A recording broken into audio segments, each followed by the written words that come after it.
第7届阿联酋特警挑战赛已经结束了，各国男子特警队员的心也都碎完了。谁能想到，中国女子特警队首次参加国际比赛，居然就能把不少国家的男子特警队拉爆，尤其是印度顶流男特警队，直接被按在地上摩擦。印度网友现在都崩溃了。但印度先别急着崩溃，美国才是最该崩溃那个。因为比赛中3个美国壮汉都抬不起的轮胎，居然被3名川妹子扛着就走了。大家好，欢迎来到星球热点，国际大事从不缺席，舆论场中抽丝剥茧，聚焦独家中国资讯，点赞、订阅加小铃铛，带你用不一样的视角读懂中国故事。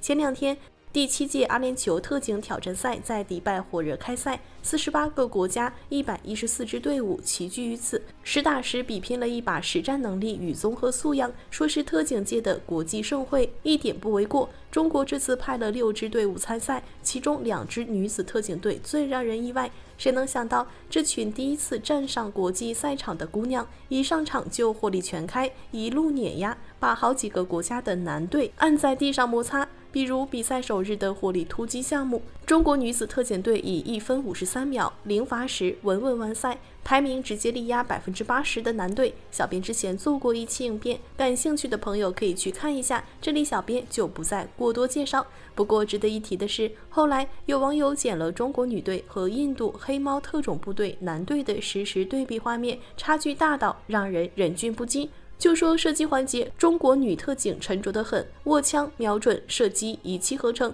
每一发子弹都精准命中靶心，说是100发100中，毫不夸张。再看印度黑猫队员，子弹几乎全打在靶边，精度差得离谱，不光射击不行，整体节奏也慢得让人着急，起步比中国女队慢半拍，战术换位拖拖沓沓。射击完推进更是慢得离谱，就连障碍穿越都能出现队员脱节，把队友远远甩在身后的尴尬场面。这段对比视频一传开，印度网友彻底破防了，社交平台上全是吐槽的声音，有人直言连中国姑娘都比不过，实在太丢人。更有人无奈，这可不是什么地方杂牌部队啊，是全印度最精锐的黑猫部队，居然在国际赛场上输得这么彻底。也有部分印度网友想找补，说什么第一次参赛不适应场地和赛程，得给点时间调整。可这话刚说出口，就被网友当场怼了回去。人家中国姑娘也是第一次参赛，一样的场地，一样的规则，怎么人家就能拿好成绩？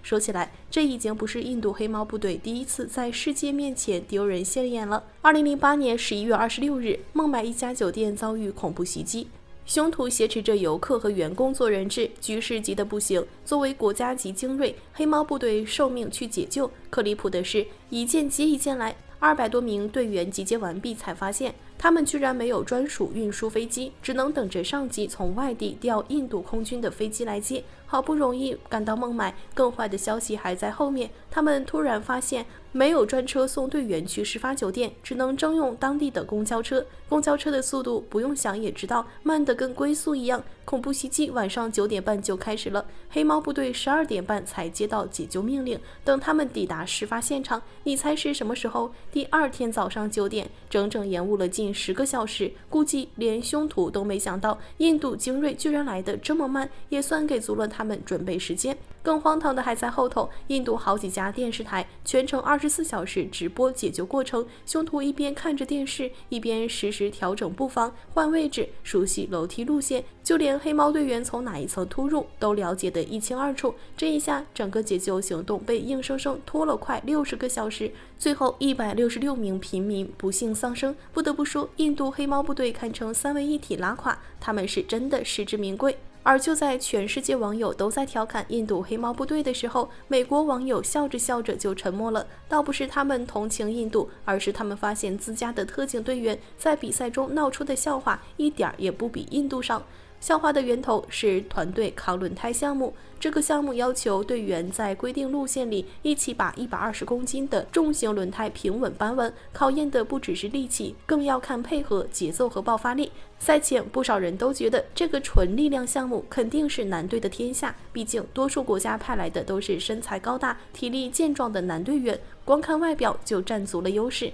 可真到了赛场上，结果却出乎所有人意料，美国代表队派了3名彪形大汉参赛，3人长得人高马大，看着就力大无穷，可面对那个沉重的轮胎却显得格外吃力。他们试了好几次，脸都憋得通红，使出浑身力气才勉强把轮胎抬离地面。其中1名队员更是因为支撑不住，直接被轮胎压得跪倒在地，站都站不起来，轮胎也重重摔在了地上。没办法，3人只能重新再来，这次拼上了吃奶的劲，才勉强把轮胎扛起来，一路步履蹒跚，磕磕绊绊，推进速度慢得可怜，完成质量也一塌糊涂。反观中国四川女子特警队，3名川妹子一上场，没有丝毫怯场，简单调整了一下站位，齐声喊着口号，1、2、3，同步发力，稳稳的就把120公斤重的轮胎扛在了肩上，全程动作干脆利落，没有一点多余拖沓，脚步整齐，节奏均匀，既没有晃动卡顿，也看不出丝毫吃力。到最后居然一路小跑着完成了全程，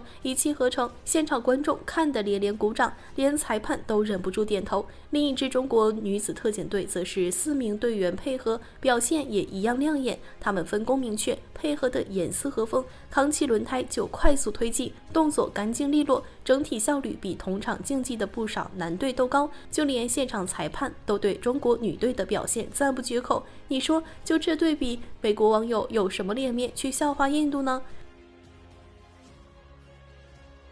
随着本届赛事全部收官，中国队最终成绩也正式出炉。四川女子特警队斩获火力突击项目女子组冠军，公安部特勤局女队获得女子组亚军。塔楼行动项目中，浙江特警队以0.9秒之差摘得银牌，特勤男队拿下第4名。警官营救项目，特勤女队、四川女队分列女子组第2、第3，总排名双双进入前25，6支队伍全部发挥稳定，多项成绩超越全球多数男队，这份实力还有什么可质疑的？可能很多人不清楚，警官营救这个项目难度真不小，它完全模拟真实的突发救援场景，队员要在高强度的高压环境下一气呵成完成射击、破门、救人、清除障碍等一系列操作，全程不能有半点差错，哪怕是一个微小的失误都会被裁判直接扣分。更难得的是，这个项目不分男女队，考核标准一模一样，没有任何放水，不存在对女队员降低要求、网开一面的情况。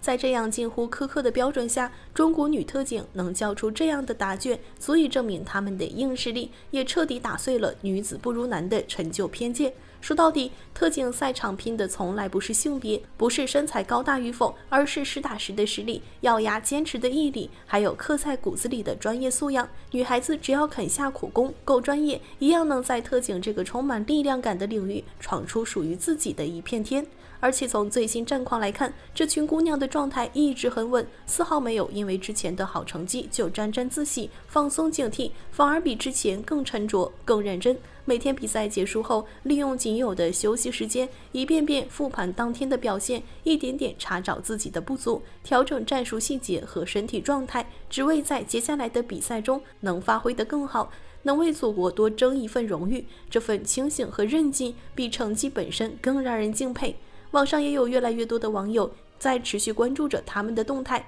评论区里全是加油打气的声音，还有不少网友调侃这群中国姑娘简直是降维打击，把多国男队按在地上摩擦，太给中国人长脸了。巾帼不让须眉，中国女特警就是最棒的。这些留言既是对他们实力的认可，也是对他们努力的最好回馈。值得一提的是，这次中国派出的6支队伍里，亮眼的不只是这2支女子特警队，其他队伍的表现也同样不容小觑。就说当地时间2月8日，赛事第2个比赛日，中国特勤浙江队在闪电战术冲防项目中就发挥得十分出色，以54.88秒的成绩成功拿下该项目的第3名，为中国队伍再添1枚奖牌，也让全世界看到了中国特警的整体实力。不只是女队能打，男队同样强悍。今年已经是中国特警队连续第3年参加阿联酋特警挑战赛了。和前2年相比，今年的中国队伍不仅参赛数量更多，